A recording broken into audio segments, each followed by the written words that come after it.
And the other point, of course, is the hard border, so-called, between Northern Ireland and the EU. And you either put it between the Northern Ireland and the Republic, or you put it in the Irish Sea.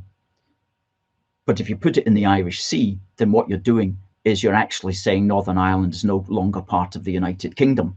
So you don't do that. It's going to have to go.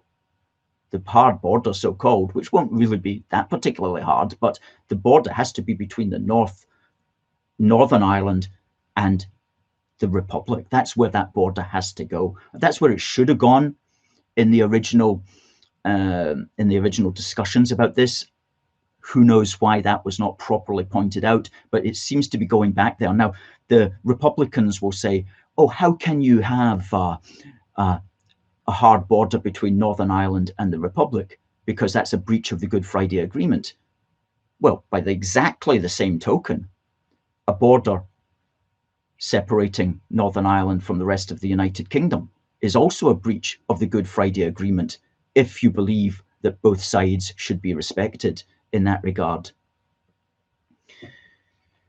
Now, I just want to give a wee plug, actually, for a very good wee book on Brexit. It's called Brexit, The Road to Freedom, and it's by Will Podmore. And you get it off Amazon. It's covers a lot of issues. It comes from perhaps more of, it's not, I would say, what shall I say, not so much a capitalist free market point of view, but perhaps a more economic nationalist point of view.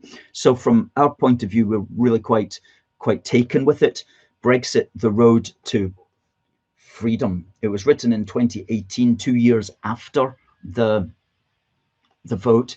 And he also talks as well about Scotland. And he points out that in the so-called white paper that was written by the British Civil Service at our expense, it was stated that it was a possibility, quote, that in less than 4 years' time, Scotland could be forced out of the EU, even if a majority of people in Scotland want to retain membership. So people in Scotland were quite well aware that leaving the EU was a possibility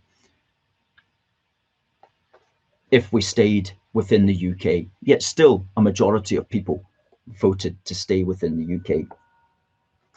And when we look back at the Brexit vote